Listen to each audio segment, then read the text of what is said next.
Huh? Yeah, that's about right.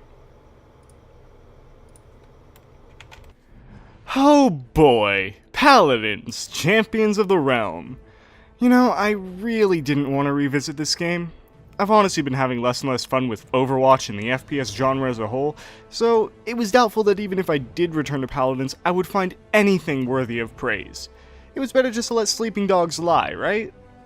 But my curiosity got the better of me, and I opened up Paladins once more. So let's start with a very general, open-ended statement. Paladins is doing a lot of things wrong right now. A lot of things wrong. It's doing a couple things right, but mostly, it's a big ol' pile of wrong. Okay, now before you get angry at me, hear me out. I'll start with some of the things Hi-Rez is doing right, okay? The first thing I noticed upon logging in was that they changed some of the champion icons. None of the icons stood out to me as bad before, but I can certainly say that all the new ones look nice, so props to the art team. And believe it or not all emotes are disasters now. There's actually a few newer ones I really like Eevee's double axle,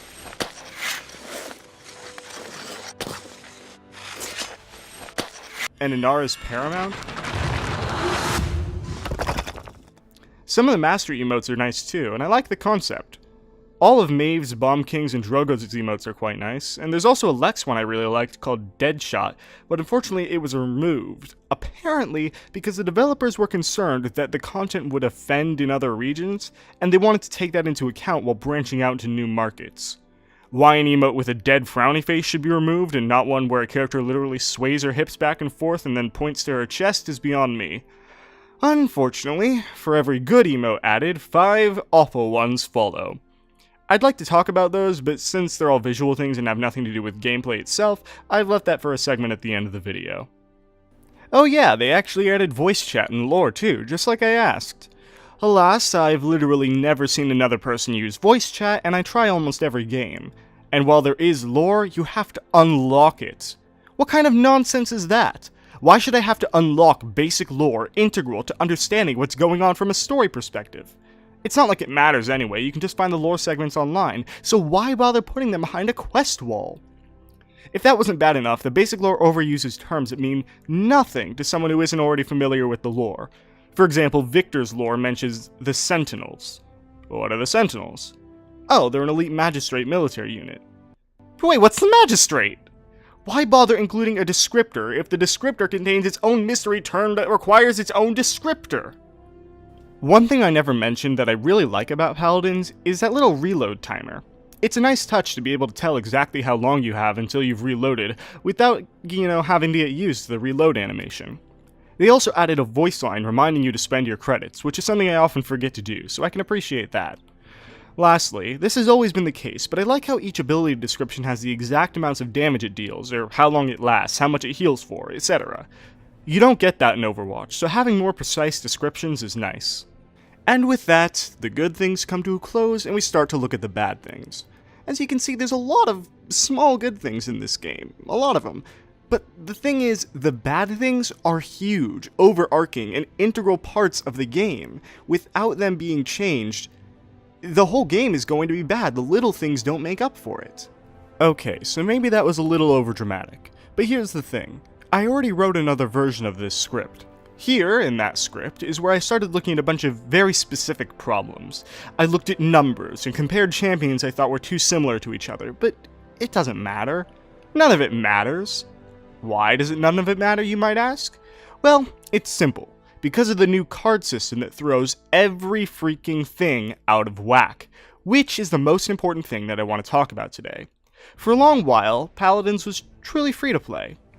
I even got people all up in arms when, in my corrections video, I mentioned how some people on Reddit thought that the legendary card system made things pay to win. But, on November 29th, 2017, Paladins players received Open Beta Patch 64. This patch completely rehauled the card system. How it used to work is that each champion had cards that gave different perks. You chose 5 cards to make a set out of, and allotted points to make each card stronger or weaker. At the start of a game, you picked a set that you would play with for the rest of the game. Not all cards were unlocked for each character, but that was fine.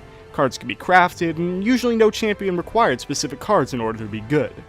Then legendary cards were added, With these, you had to pick one of 3 legendary cards at the start of the game, which would provide a powerful passive effect.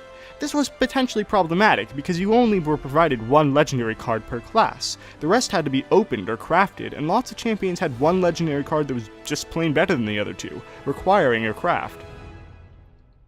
Hi-Rez heard complaints about this and lowered crafting costs, and all was good, right? But then, as I mentioned, OB64 came out.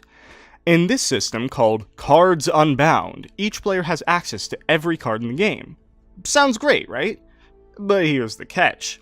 Those cards need to be ranked up, meaning they start at rank 1 and you need to open the card to level it up to a maximum of 5.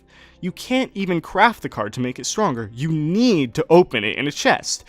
Each card has to be opened multiple times too. You needed to open 43 duplicates of a common card to get it from rank 1 to rank 5. Automatically, this throws everything out of whack, and automatically you're either presented with the option to grind for the cards you want, or to pay money for the cards you want.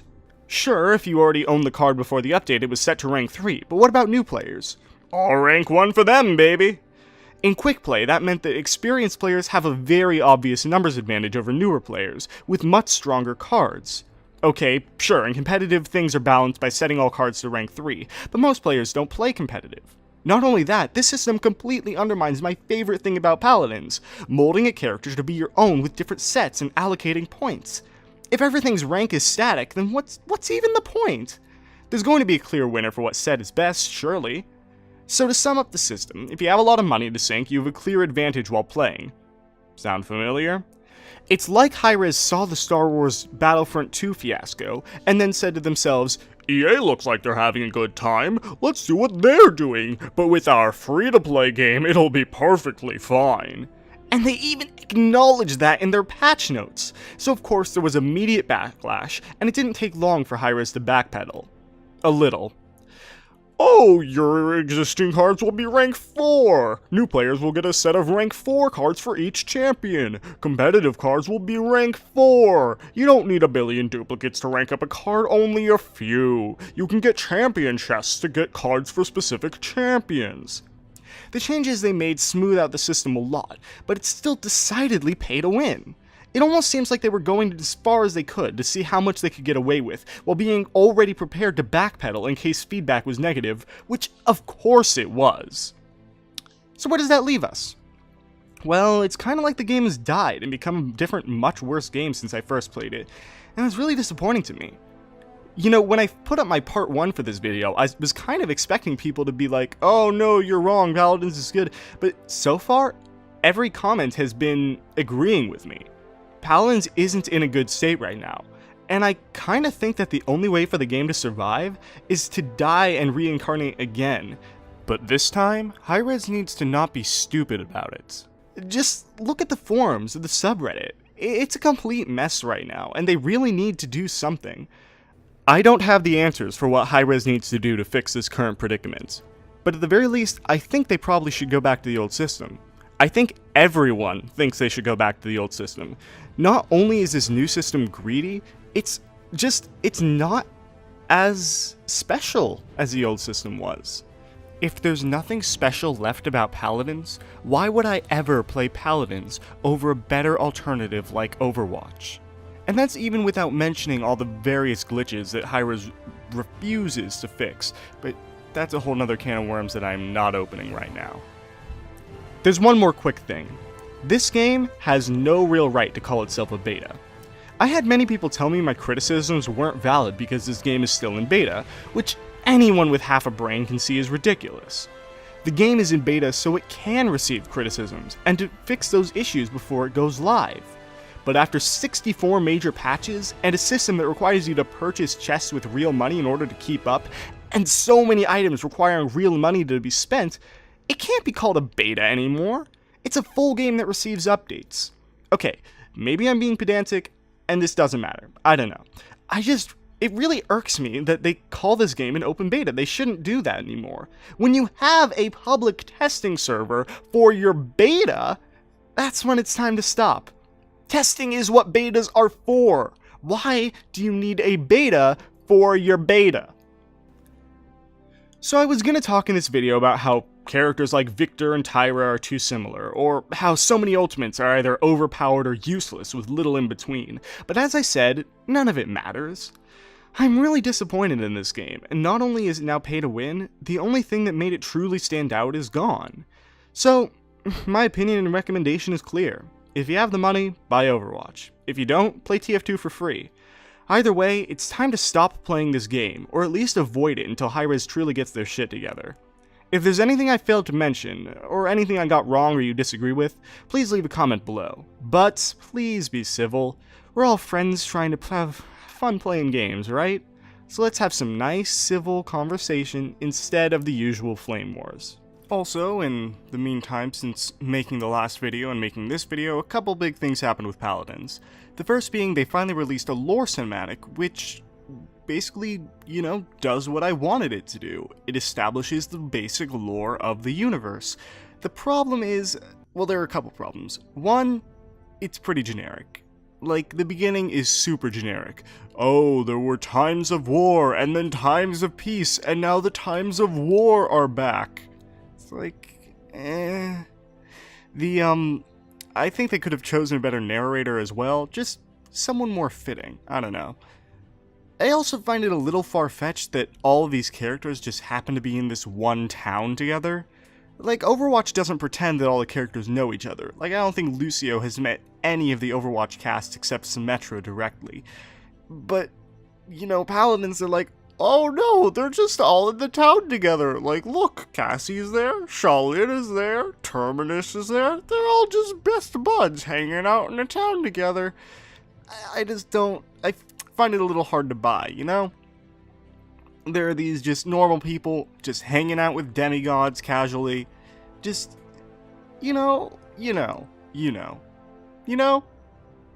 Secondly, there was a new game mode announced for Paladins, Battlegrounds, which, no, is it called Battlegrounds?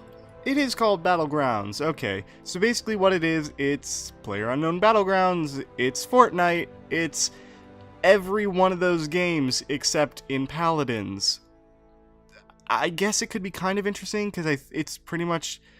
I just don't know why you wouldn't just add a deathmatch mode instead of this. Like, why bother making it this big, giant arena? I guess it could be interesting, especially since I guess there's going to be team deathmatch, and that could be interesting. It's like team deathmatch, but with multiple teams in Battlegrounds. I don't know. I didn't look too much into it. I just know that it's happening.